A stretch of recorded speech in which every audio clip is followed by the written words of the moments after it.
Morning, everybody. Where are my producers? No producers, 2 producers. Okay, well, this story is for you. In December, I live in Colorado, I live at 7,500 feet.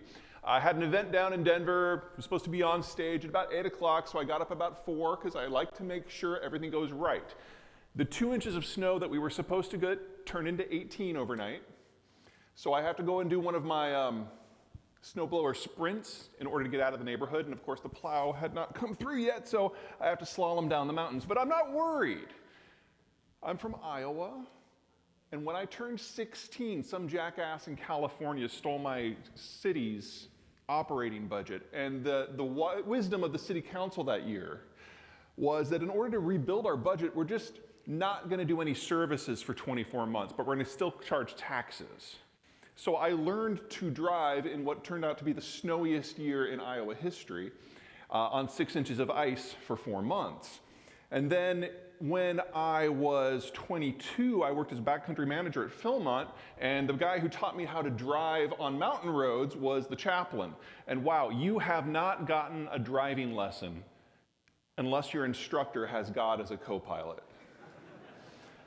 So I'm going 40 miles an hour down these back roads in order to get to the highway. The highway has barely been cleared at all. It's immediately obvious who just moved from Texas.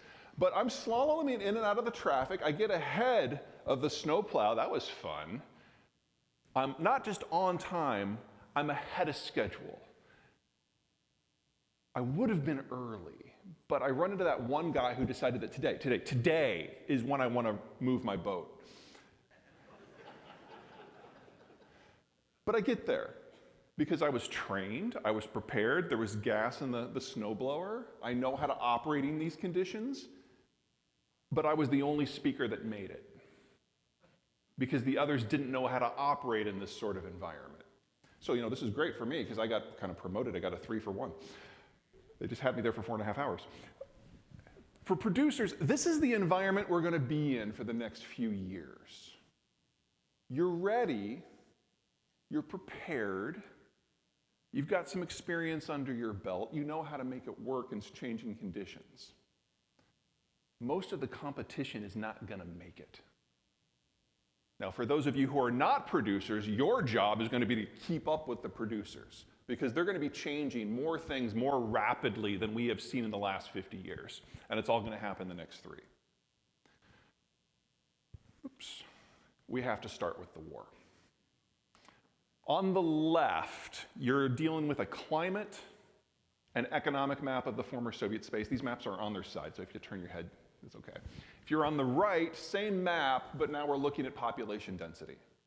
Now, on the map on the right, the population density, that lighter color of orange, is roughly the population density of Kansas if you remove Topeka and Kansas City. So yes, you have neighbors, you've probably lost track of the details of their lives.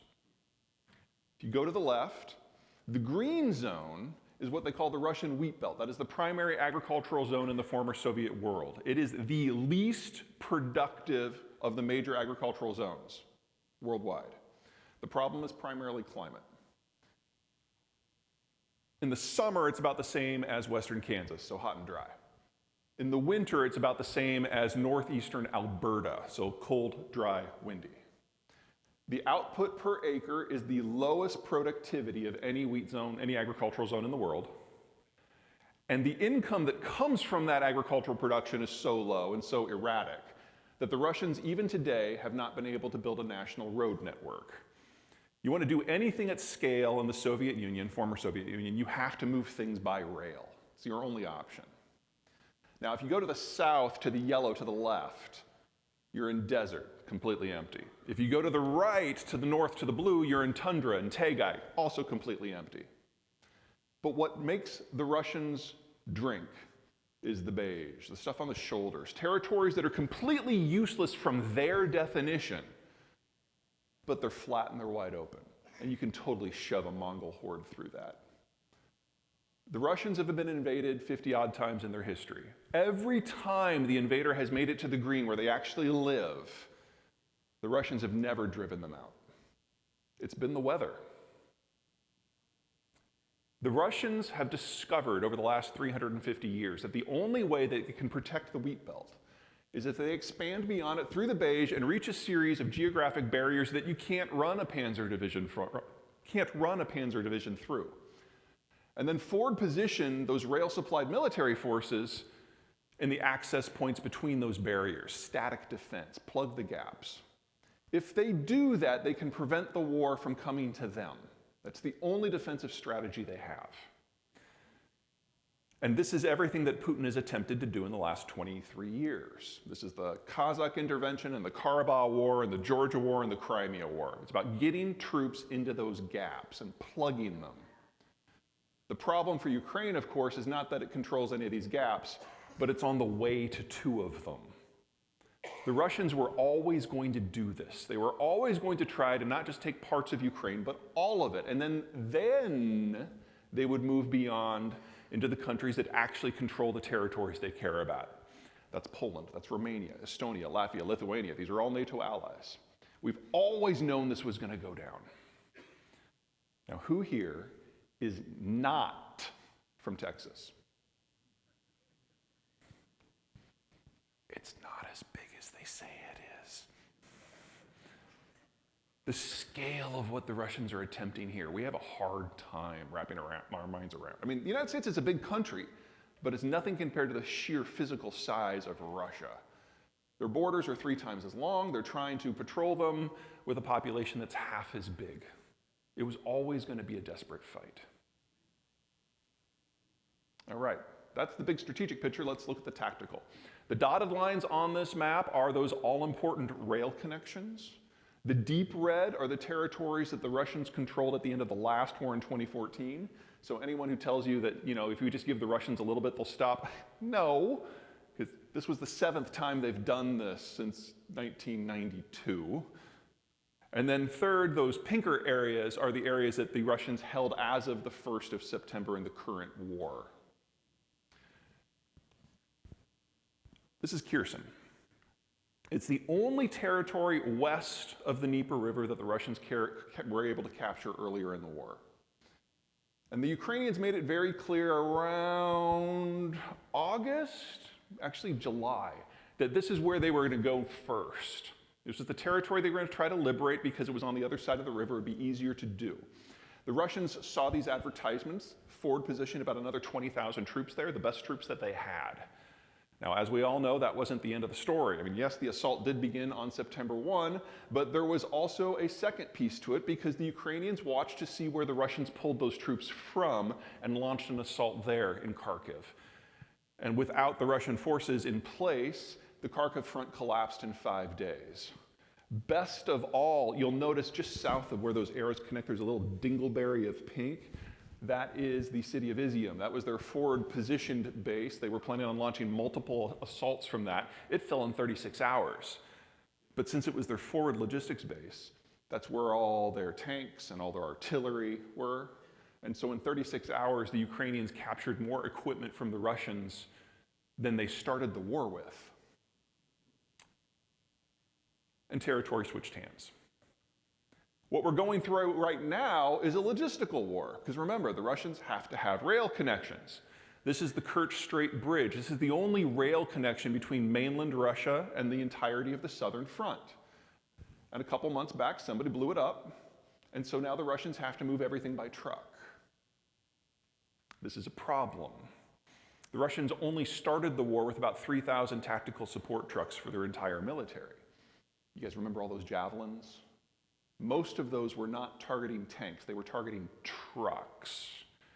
And they've already lost 80% of their entire fleet. So the Russian military has had to go back to Russia and confiscate city buses and literally Scooby-Doo vans from every one of their municipalities to bring back to shuttle artillery shells around the front. And I gotta tell you, when a Scooby-Doo van laden with artillery shells hits a bump, shit gets real very fast. But this is where the war is going to be decided. This is the Crimea Canal. Remember, Russia's dry, so is Ukraine. 80% of the food that is grown in the Crimean Peninsula is grown with irrigated water sources. That water source is in Kherson, and the Ukrainians now control the sluice gates, and they're not going to open it this year. So without Kerch to bring in food in bulk by rail, and without the canal that would allow Crimea to grow their own, we are going to have a 1980s-style famine in Crimea later this year. Russia fights until it can't. It has never backed down from any war without losing at least 500,000 men in combat first. Right now, they're about 100,000. This is how you trigger a mass casualty event. We will see that later this year. Now, does that mean that the Ukrainians or the Russians are destined to win? No. This is still totally up in the air. Because the Ukrainians are in the process now of doing a lot of deferred maintenance on equipment. They've captured from the Russians 3 times as much tanks and artillery as they started the war with, in addition to everything that NATO has given them.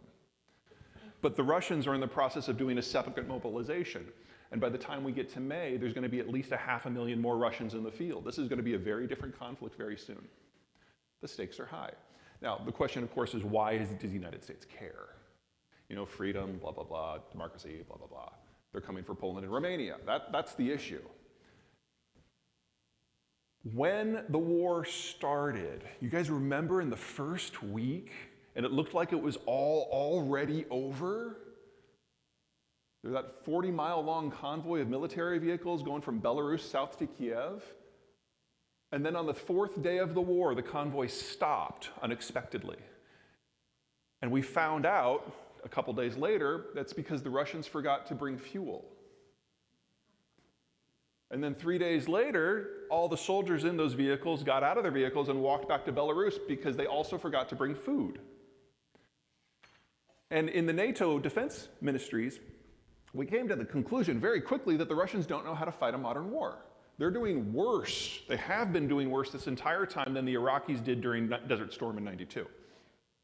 And we now know that if NATO and Russia meet on the field of battle, we will obliterate them. There will be 1,000-to-1 casualty ratios. It will be a complete conventional wipeout. And that made no one in NATO happy. Because for the Russians, they see this as a fight for their existential survival, and they are correct. If they lose this war, this is the end of the Russian Federation. Which means if they can succeed in Ukraine, when they come for Poland and Romania and the rest, they will absolutely use nukes because they know a conventional fight cannot be won. We know we will have a general nuclear exchange if the Russians win this first phase. So the decision was made early to give the Ukrainians anything that they can use that isn't a security risk for us in order to make sure that the Russian military dies here and now and forever. That was our lesson. The Russians took a different lesson. They're like, maybe we shouldn't have drank all of our own Kool-Aid. Maybe these are not devil-worshipping Nazis. Maybe they will fight for their own lands. And if that's the case, the civilian population is no longer a non-factor. They need to be dealt with. So they dusted off a strategy that dates back to the 1800s. And when they advance very slowly, no more than a mile a day, behind a hail of artillery, targeting not anything that moves, but anything that stands. Because if they completely obliterate all civilian infrastructure, then Ukraine cannot support a civilian population at all. And the population will self-segregate into refugees, which will run, which you never have to deal with it again. And anyone who stays who's under age 55 clearly stayed to fight, and you can shoot them on sight. The agricultural infrastructure is their primary target. Because if you can't feed the locals go, or they die. And it's that simple. It's hard to get numbers in a war zone, especially behind occupied territory. But the best guess is we're dealing with over 250,000 civilian deaths and at least 12 million refugees. That's similar to the pace of the Holocaust in World War II. It's all about scale. Now, we're going to throw a bunch of these up as we go. This is an import-export graphic for corn specifically. It comes from the green countries, it goes to the red countries. Corn is a squiggly little product because it can only be grown in a few places that have the right humidity profile. Now here in the Midwest, we're like, woo, not everyone can grow corn. Mid-continent humid summers, that's what you need. You don't have that in most of the world. In fact, in the Eastern Hemisphere, the only place you have it at all is Ukraine. Now, the Ukrainians have been shifting their export portfolio because there's a war on. They're focusing on the things they can get the most bang for the buck for. So there's a UN program to help ships get in and out of Ukrainian ports that at the moment the Russians have signed off for, but it's very limited. And so they've stopped exporting wheat for the most part. They've shifted everything to corn. Corn exports are actually up a little bit. But it's not a stable system. Right now, the Russians are targeting civilian infrastructure, specifically electricity infrastructure, in the interest of causing as much terror, disruption, and civilian deaths as possible. But it's winter. That's why that strategy has been chosen. Fast forward a few months to summer. You take out the power in Kiev, doesn't matter so much. That's when they'll go after the ports to try to hit the economic lifeline. So we should expect this year agricultural exports from the Ukrainian space to largely stop. There'll still be some stuff by rail, that's less than 10% of the total. There's a different rail gauge between Ukraine and the rest of Europe. So for those of you who care about corn, you're about to lose the number 4 producer in the world. Now, before you get too excited about that, keep in mind, I'm going to be talking here about a lot of other agricultural products. We're going to be seeing disruptions all over the place. To think that in this country, if we're dealing with global food shortages, we're going to continue with the fuel standard in its current form without a conversation, you got your head in the clouds. I'm not saying ethanol is going away. I'm saying in the next couple of years, we're going to have an open, honest, deep conversation in this country about whether we want to feed the world or fuel. I don't know how that's going to go, but that conversation will start by the end of this year. All right, let's talk about some non-ag stuff. You guys care about commodities in general, and some of these are hilarious. So if you take the first column, this is where all of the people involved in the world are collectively the world's largest supplier. They're the second largest for the second column, and so on. Just going to pull a few of these out. Let's say you care about the environment and think that EVs and solar panels or nuclear power are the way to go. If you want to do the full transition, we need twice as much copper as we have now. We need 10 times as much lithium. We need 4 times as much chromium. Well, the Russians are a top 3 supplier for a number of things that we absolutely have to do the transition at scale. So not only do we need to massively expand global access, we need to keep the Russians in the game, and they're not. Which means the green transition in its current imagining is completely impossible. This is where things get dark. The world's #1 wheat exporter has invaded the 5 wheat exporter and is deliberately destroying all agricultural infrastructure.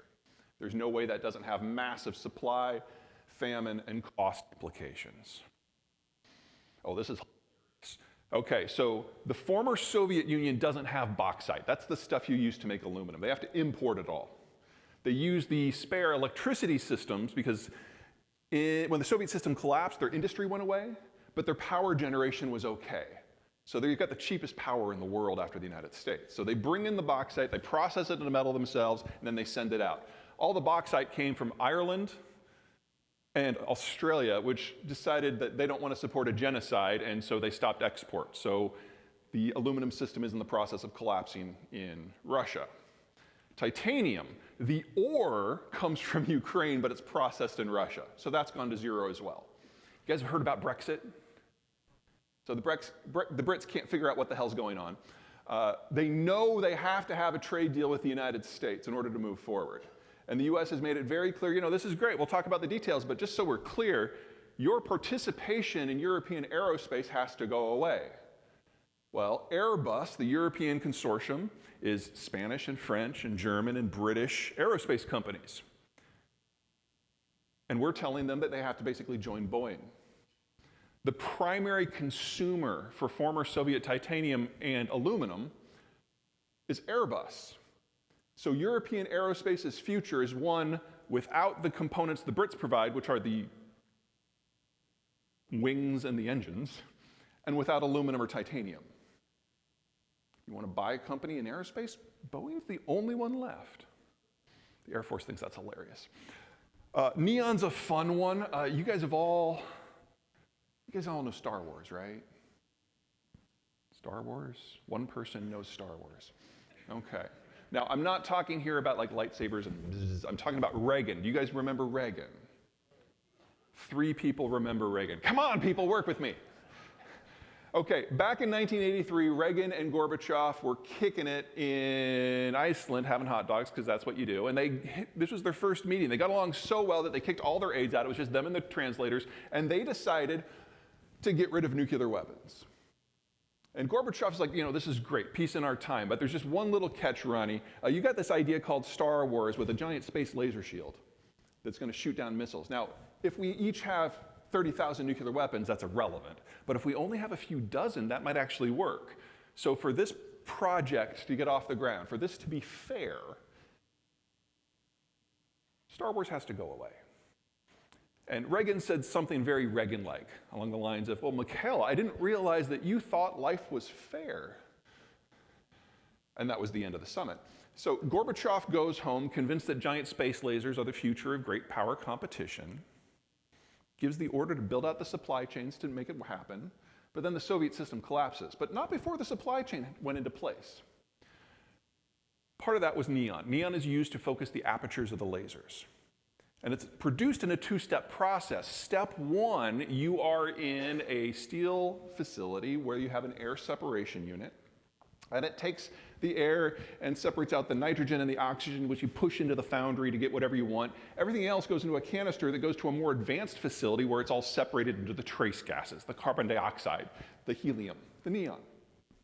Well, that first stage separation is done in southern Russia, in facilities that are under sanctions and are shutting down.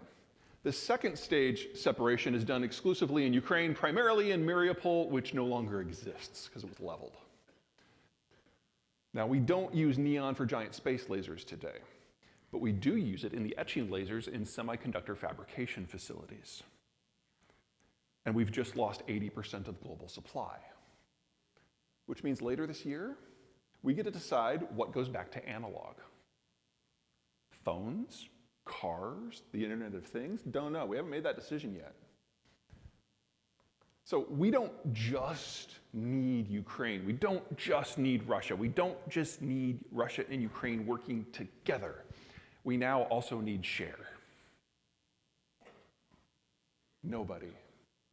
Share, she turns back time. Oh, tough crowd. Okay, fine, back to agriculture.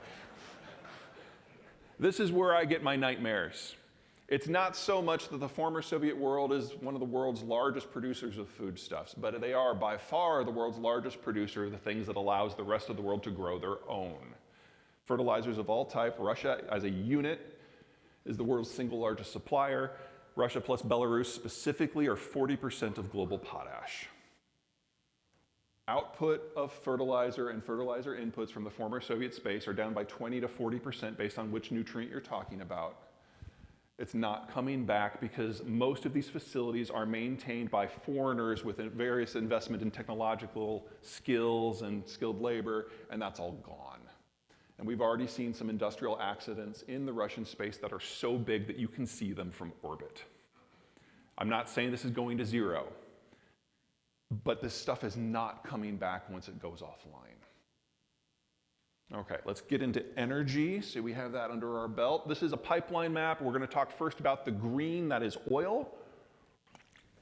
And the story has to do with these 2 export points. The ports in the north on the Baltic Sea, that is Primorsk, and Novorossiysk on the Black Sea in the south. The problem is insurance.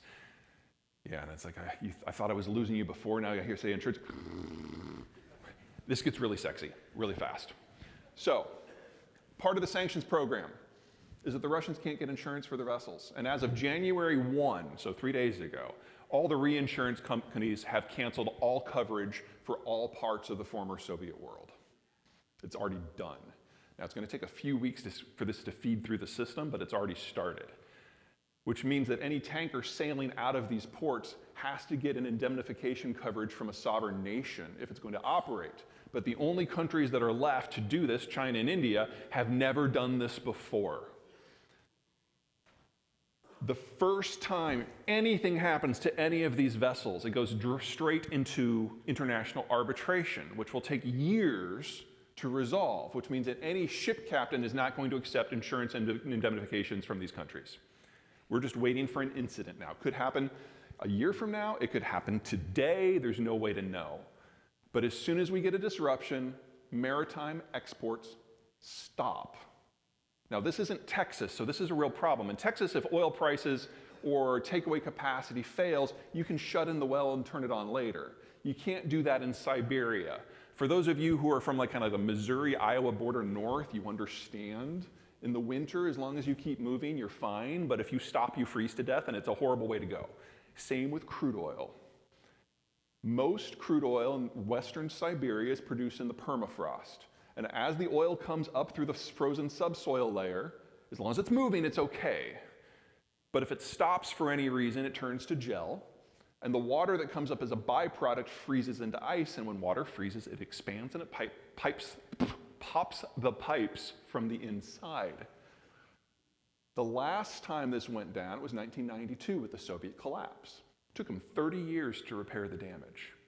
They didn't get back to 1988 production levels until January of 2022. And now it's all going to unwind again. Now there is a bit of a buffer. About 1 million barrels per day of Western Russian production is not in the permafrost. They can shut that off and on, and they have already. But just in the last 4 days, output from Russia has dropped by 750,000 barrels. They only have 250,000 barrels left of flexibility. And after that, you're talking about shutting in those permafrost wells, and they will never come back.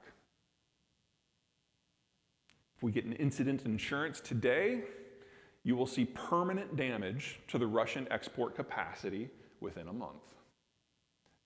Now, what does that do to prices? That's a little bit harder of a forecast. All else being equal, which it never is, you remove 4 million barrels a day of Russian output from the system, you get $150 to $180 oil. Oil is an inelastic product. You have to have it. If you need 50 gallons in order to deal with your field, and you can only get 40 gallons, it's not like you just write off the rest. No, you pay whatever you have to do to get that last 10 gallons. But the price you have to pay for that last 10 determines the price for the entire market. The marginal demand, the marginal supply, that sets the price. So losing 4% of global oil is more than enough to double prices.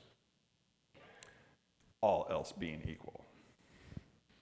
All right, same map, we're looking at the red now, the natural gas. This is the one that matters here. This is the Nord Stream pipeline. This is not a marginal supplier to Europe. This is Germany's primary source, 40% of the total. Somebody blew it up over last summer. Now, the Germans have succeeded at replacing the volumes that they need.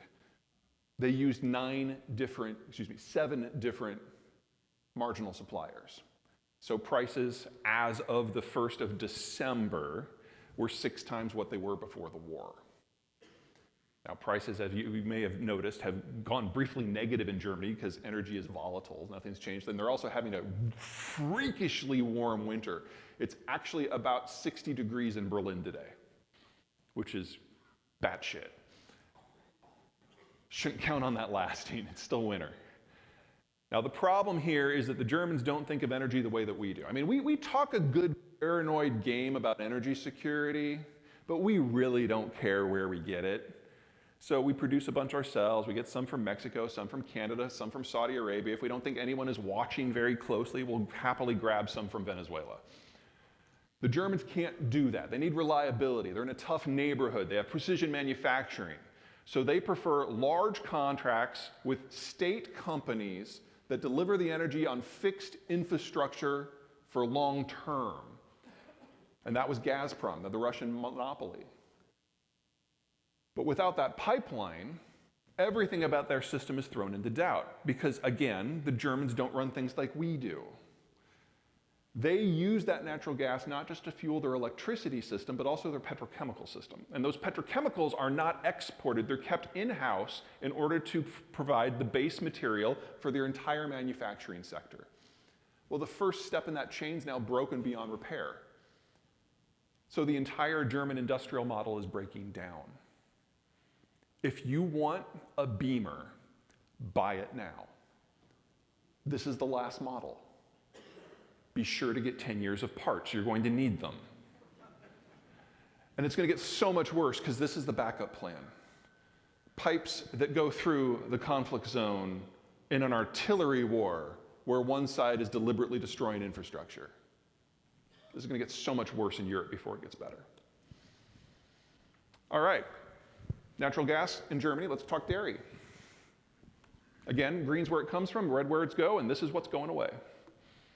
The Germans are the largest economy in Europe. They're the ones who pay for Europe. And if they have an industrial breakdown that they can't recover from, the European budget dissolves. That means the Common Agricultural Project goes away. And for the major dairy exporters in Europe who wouldn't exist if not for the subsidy structures, specifically the Netherlands, Germany, and Denmark, that means that entire block of competition vanishes because they have no market reason to exist if it wasn't for the subsidy system. Now, the French stuff is still there. The Italian stuff is still there. Those are niche products. Those are quality driven. They have their own market case. They're fine. And my God, the Kiwis are going nowhere.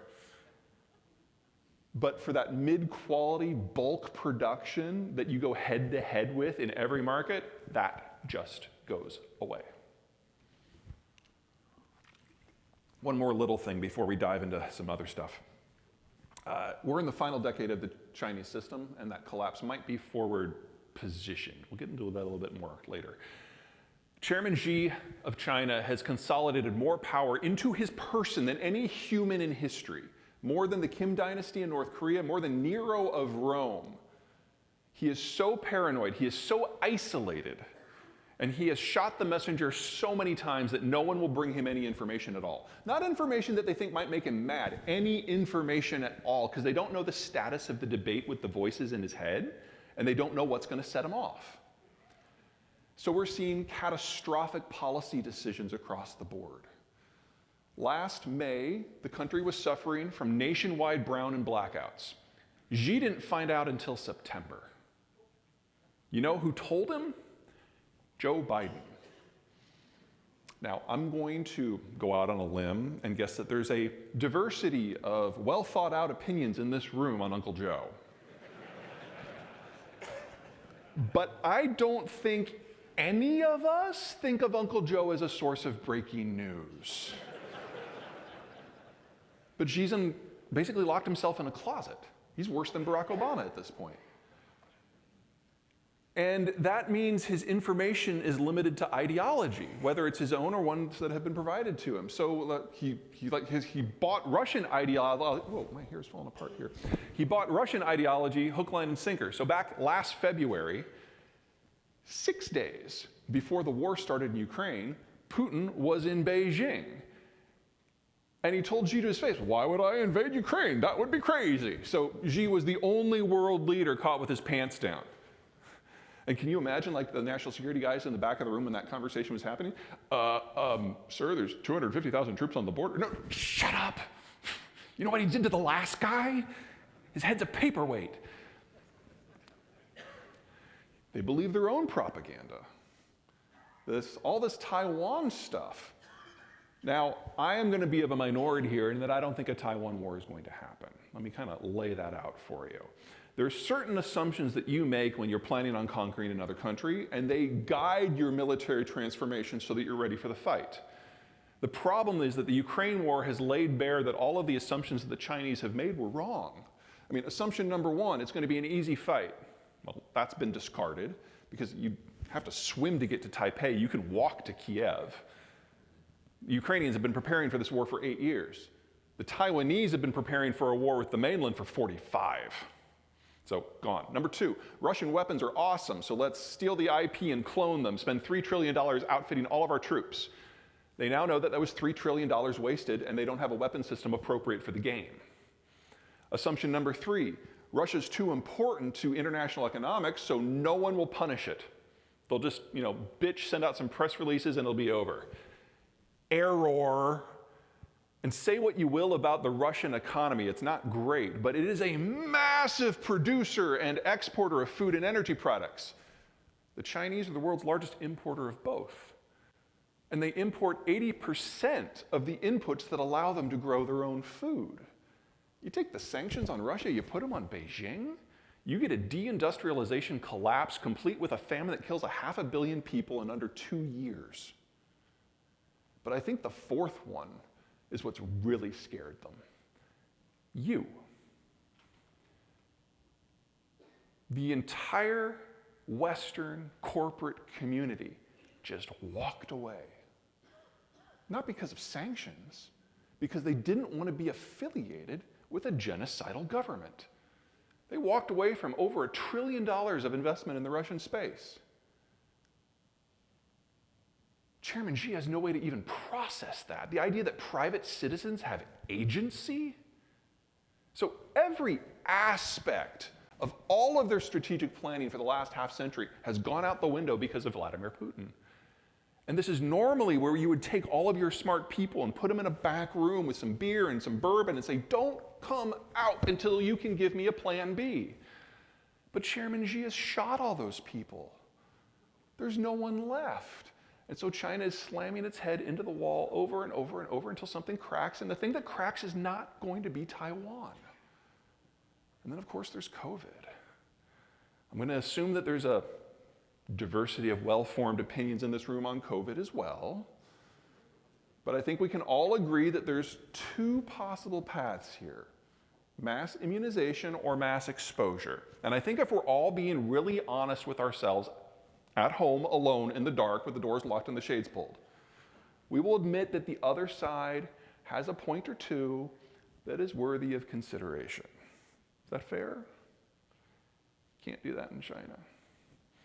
We know from data from third countries that the Chinese vaccines don't work.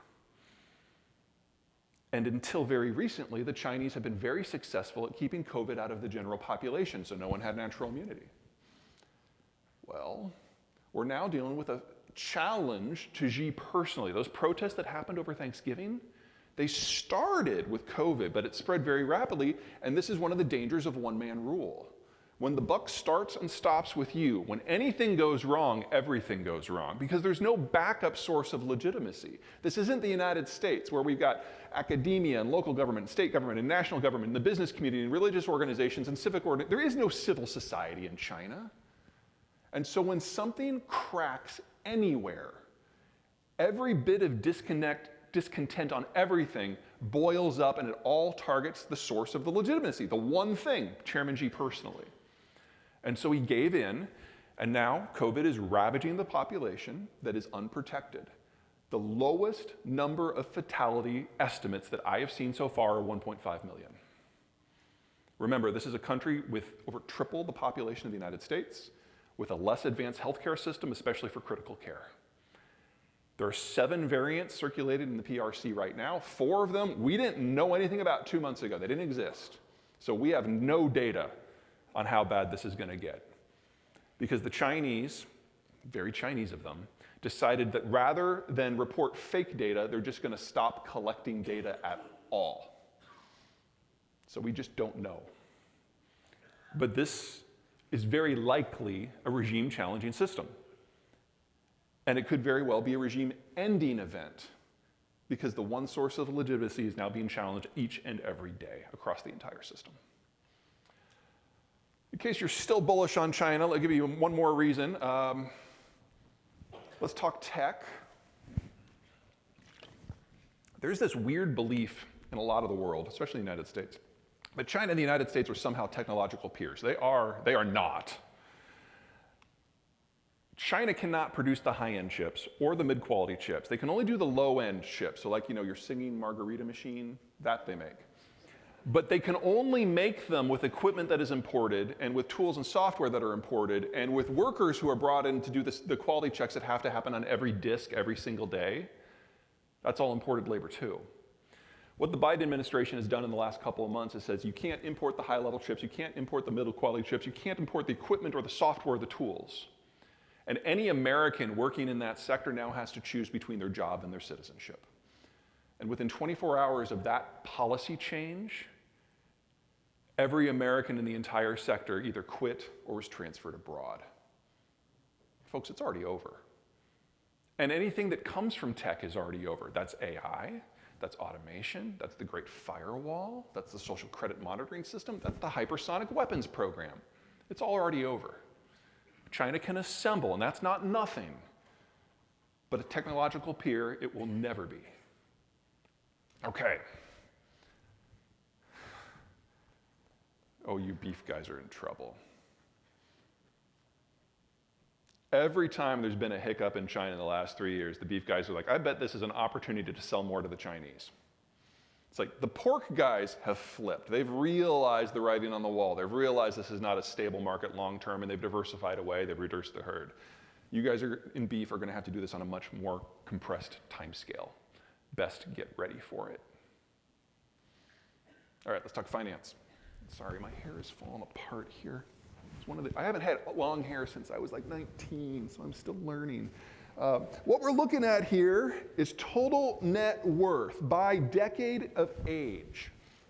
As you get older, you get better at your career, your income increases, but the real magic happens when you turn 50.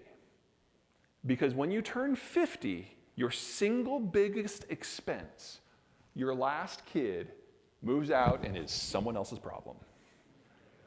And the money that you save, you then use to pay down your second biggest expense, which is typically your house. And by 55 on average, you've paid that down to zero. So the last decade before you retire, 55 to 65, that's the wealthiest you will ever be. Your expenses are under control, your income's the highest it will ever be. This is 70% of global private capital. This is what drives the system. This is literally where the money is.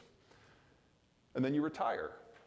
And when you retire, you liquidate your stocks and your bonds and you go into T-bills and cash. Because if there's a market crash or if there is a currency crash, you no longer have the income that's necessary to recover. Very typical, very normal. You go more conservative with your portfolio. And typically it hasn't mattered because typically we've had a demographic structure that looks like this. Children at the bottom, young adults, mature adults, retirees at the top, men on one side, women at the other. This is normal. This is an early to pre-industrial system. And normally, when people who turn 65 retire, it doesn't matter because there's more people age 64 below that and 63 below that, and the capital structure is stable. Things don't evolve. But this isn't what we look like anymore. And the issue is globalization.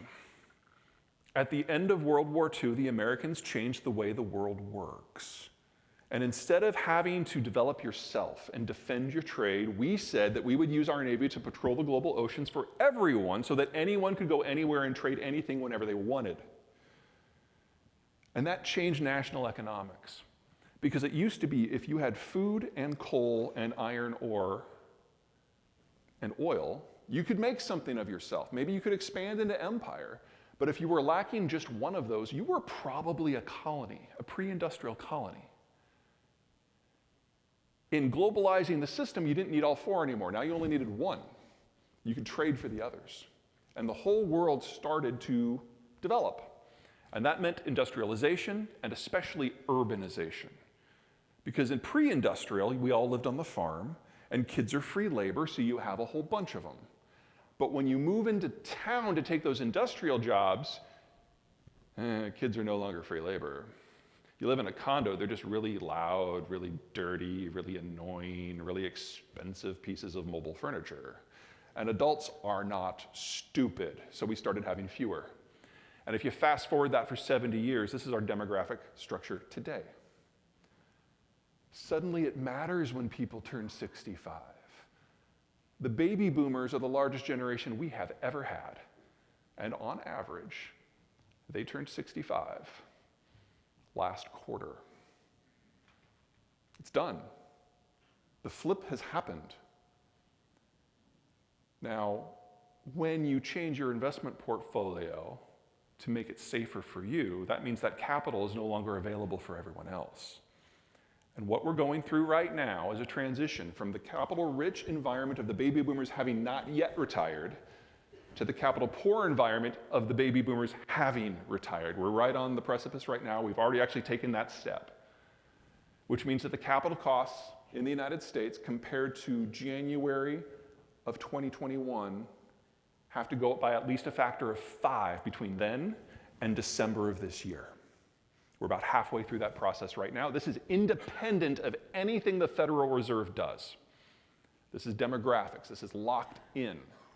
So we know we are going to have higher capital costs for a very long time because we have to wait for another large generation to become capital rich. There's also a labor component. Baby boomers, largest generation ever. That also means that they were the largest workforce ever. Here's the replacement generation.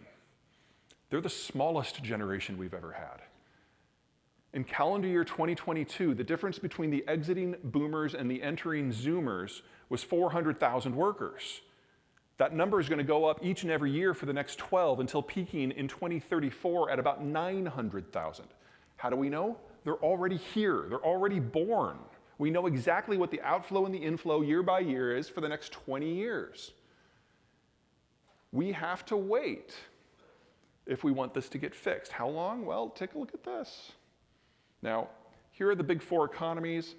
And this is what really matters to the United States. These are the millennials.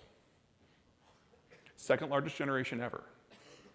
Which means when they hit 55, which is not that far off, I can't wait for millennials to have midlife crises, the capital situation will fix itself. That's 2034.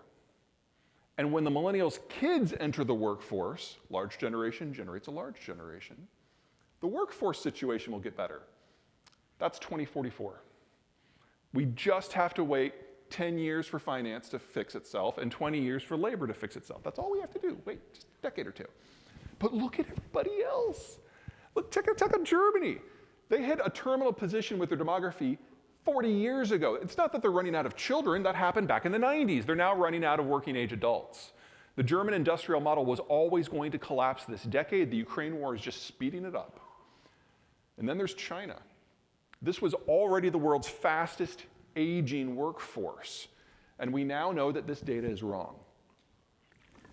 The Chinese are now admitting publicly that they overcounted their population by at least 120 million. And all of the missing millions would have been born since the one-child policy was adopted 40 years ago, which means that all the missing millions are under aged 40, suggesting that these yellow bars don't even exist. This is not a country in demographic decline. This is a country in the advanced stages of demographic collapse. And if this data proves true, and I have no reason at this point to think otherwise, not only is a domestically driven economy impossible, they have to export, there's no young people to buy this stuff. Not only are we seeing their labor costs now triple of what they are in Mexico, that's not projection, that's where it is today. You're talking about a country whose population peaked around 2012, and Americans on average have been younger than the Chinese since 2008. This is a system that will not last the decade, just by the numbers. Don't rely on China for anything. It's not going to be there much longer. Oh, thank God. There were a lot of things about Donald Trump I was not a fan of. NAFTA 2 negotiated when it was, how it was, and with who? Brilliantly done. This is the healthiest demography, not just in the rich world, but among their own peer class. This is better than Turkey, better than India, better than Brazil. And courtesy of NAFTA 2, all the hard work on that is done, it's implemented. This is our primary trading partner, and it will be for the rest of the lives of everyone in this room. This is the partner you want. This is the partner we have.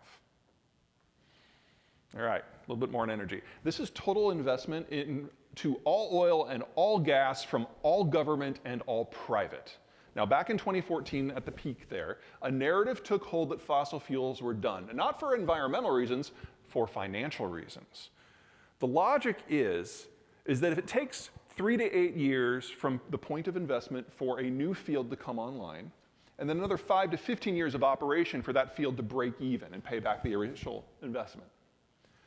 Well, if the goal is to be carbon neutral by 2040, we're already too late. Why would you put your money into a project that you know you'll never break even on? Now, there's a freight train of logical disconnects in that argument, but it took hold in the financial centers in New York and London and the rest. And we got something called ESG. Now, luckily, what is true for the average is not true for each individual piece. And there's one individual piece that matters more than the rest. I like to call this the checkbook map, because every dot is someone who has paid their power bill. Here are the world's conventional oil and natural gas basins. In one snapshot, this is the agony of globalization, getting the energy from where it's produced to where we actually live. But here's where the commercially viable shale is. There are 20-odd reasons why American energy is fundamentally different from energy everywhere else. This is by far the most important one, considering the issues of the day. We produce it where we live. Transport for us is a minor issue. In addition, it only takes 3 to 8 weeks to bring a shale project online, not 3 to 8 years.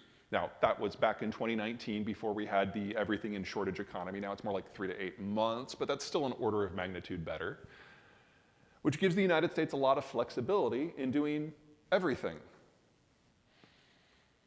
Same concept, checkbook map, upper Midwest here. This is by far the most important cluster of checkbooks in the history of human civilization. This is Marshalltown, Iowa. This is where I'm from. Here we have Bismarck, North Dakota. Should you happen to find yourself in Bismarck, you're going to have to ask yourself the very serious question, how the hell did that happen? Where did Bismarck burn? And here we have what is not a frat party. It's lit up because of a problem with transport. This is the Bakken shale field. Now, oil is a liquid. It conforms to the shape of a container. You can put it into a rail car or a tanker truck, whatever you want. But natural gas, as the name implies, is a gas. So you have to have a leak-free system to gather it, to transport it, to distribute it, and to use it. And because containing gases is difficult and expensive, it all has to flow through at the same rate. Now, in the United States, we have the world's largest, most redundant, most flexible natural gas system, but we can't keep up with the stuff that is bubbling up out of the shale oil projects as a byproduct. And so we have to flare it until the infrastructure can catch up. Sometimes that takes upwards of a year. You can see those flares from space. And it's the same in Texas and the Eagle Ford and the Permian, which means here, only here, natural gas has traditionally been priced as a waste product. And that changes a whole lot of things. Here's Henry Hub. This is our primary natural gas processing facility and price point. For those of you who are from the Gulf Coast, you of course know what these are. These are hurricanes.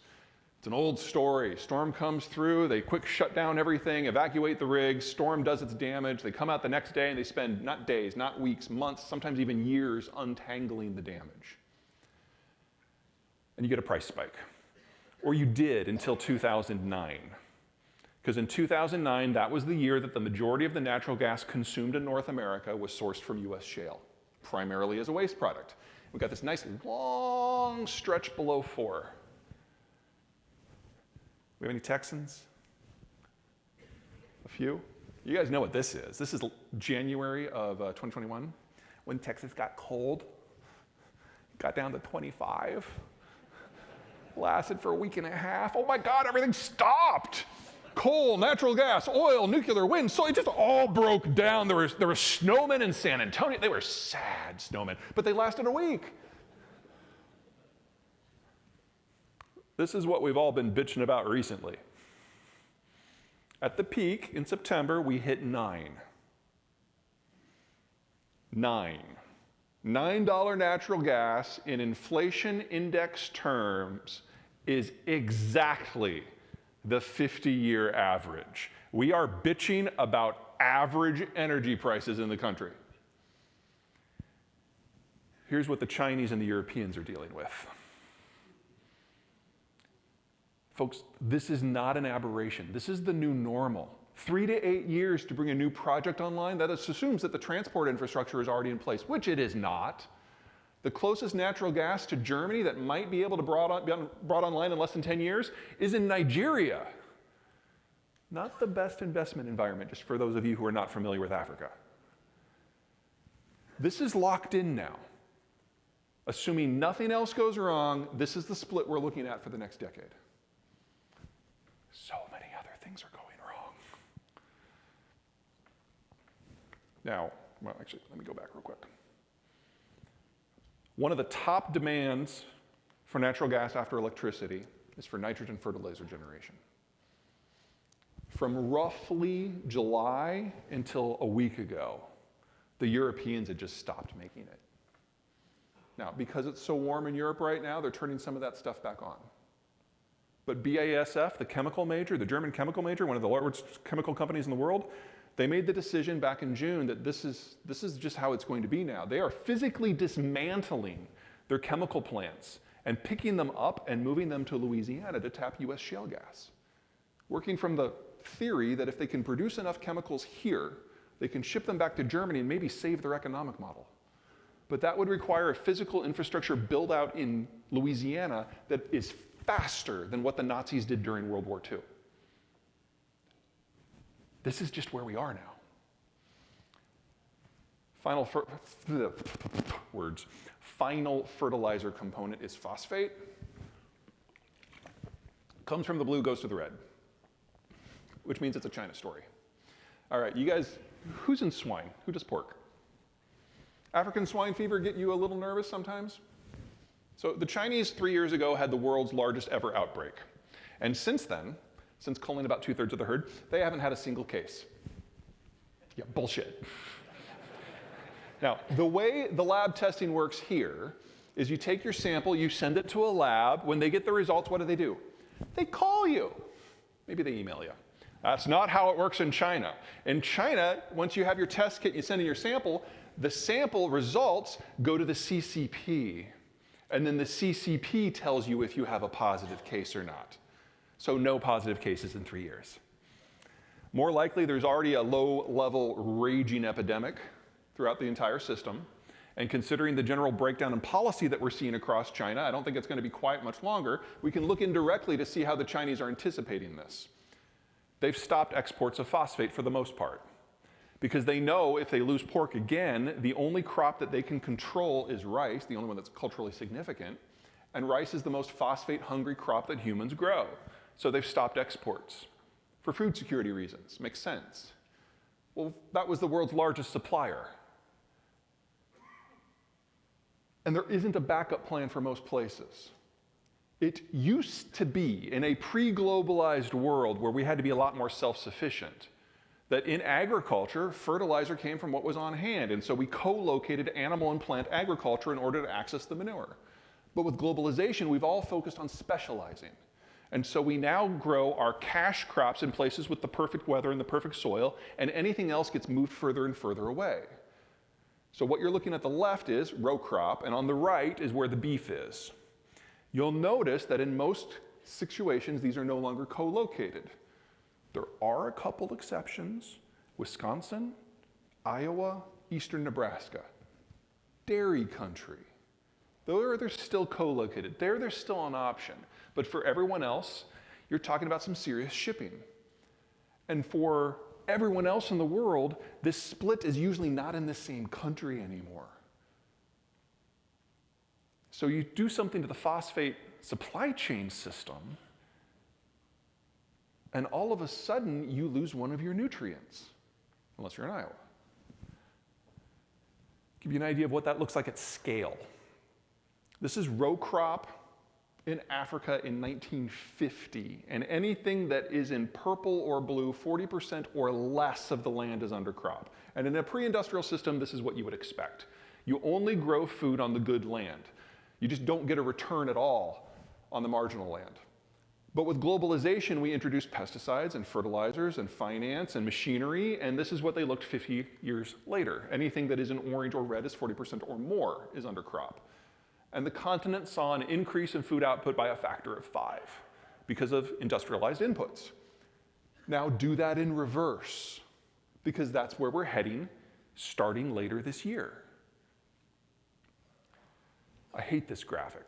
This is the one that gives me the nightmares. This is a calorie map grain and soy-based calories. Blues and dark greens, those are the world's major producers and exporters.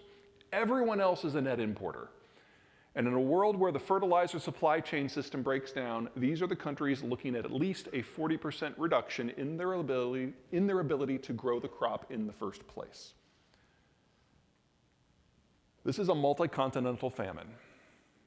Now, for those of you in ag, which is all of you, you're going to try to feed the world because our supply chain system, for the most part, is not interrupted. You're going to fail. And you're going to feel bad about it because we're talking, this is 1 billion people starving to death. But then you're going to look at your bank accounts and you're probably going to get over it real fast. Give you an idea of the exposure. So here are our 3 main nutrients: nitrogen, phosphate, potash. The big number on the left is the percent that we import. And you'll notice that for nitrogen and phosphate, we're largely self-sufficient. Now down at the bottom there, potash, that's our weak point. We import most of our potash. But most of it comes from Canada. So, they are good for something. This little chunk, these little slivers, that's the only part that is coming from the conflict zone. It's not that we won't feel it, but it's not really going to affect our bottom line. Here's Brazil and Australia. They're more typical of the global average. Oh, but we're not done because this is the stuff that comes from China. Now, the story will be different based on where you're looking because it's a question of trade and politics and economic patterns and supply patterns and soil quality. Do we have anyone from Wisconsin? Where are my cheeseheads? You guys know, of course, what this is. This is winter. Winter's great for farmers. Not only do you get to come to Kansas City and have some barbecue, but it's a soil recharge cycle, AKA free fertilizer. Can't do that in Brazil. This is the Cerrado. This is the big agricultural explosion zone that they've seen over the last 30 years. It's a semi-tropical savanna with erratic weather, but the real problem is the vegetation. If you want to clear this land, you wait for it to rain, you throw a chain around the trunk of the tree, you drag it out with a piece of heavy equipment by the roots, and then you poison it with lime for 3 to 20 years until you get the pH down, or pH up, deacidify. Then you're left with something that's like beach sand. Doesn't matter as long as there's a bottomless supply of low-cost fertilizer, like there has been for the last 30 years. But if you remove that singular input, this is a desert. And it's in the process of turning into one right now. Now, Brazil, big country, deep pockets, they have managed to pre-position a lot of fertilizer in, but they've gone through the reserve, most countries have. And with the Russian stuff continuing to go offline, this is going to be incrementally more difficult to maintain yields. And when Brazil goes off, it goes off completely. Because without the fertilizer, there is no story. Because there is no soil nutrients. All right, one final crop. Wheat is about to get super sexy.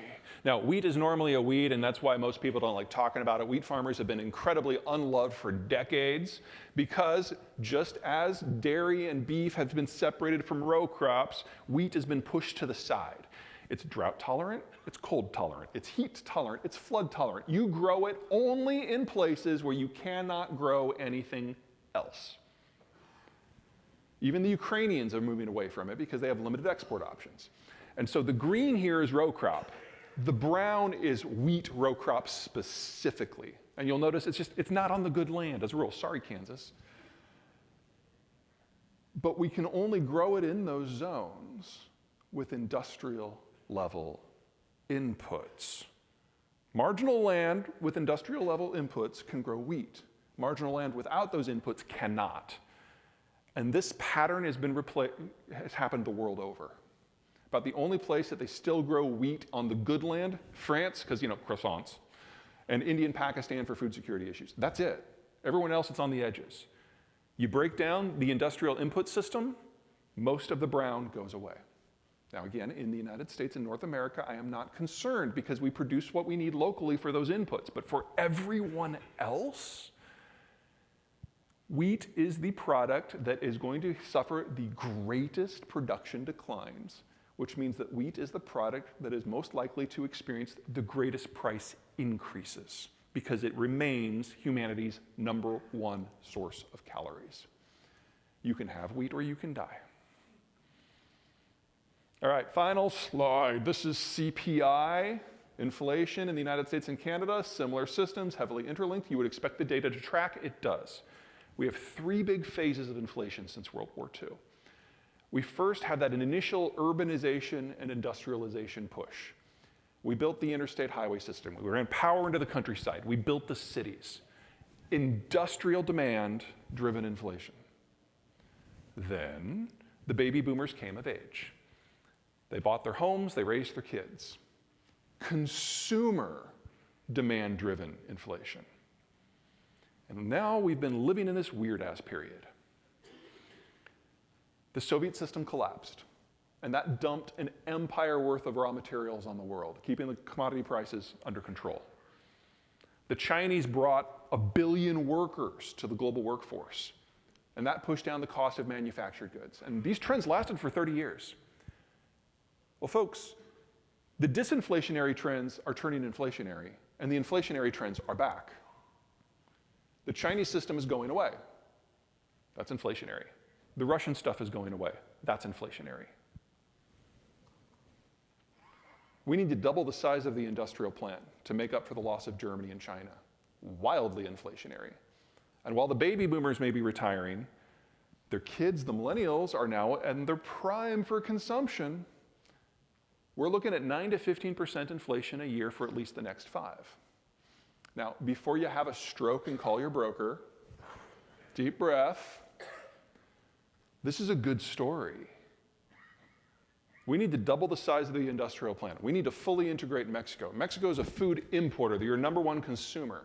We are talking about the greatest growth story in Canadian, Mexican, and American history as we build out that industrial plant. And when we are done, not only will inflation go down, we will have a supply chain system that is domestic, that employs locals, that is cleaner, that uses less energy, and where the end product is produced where we live.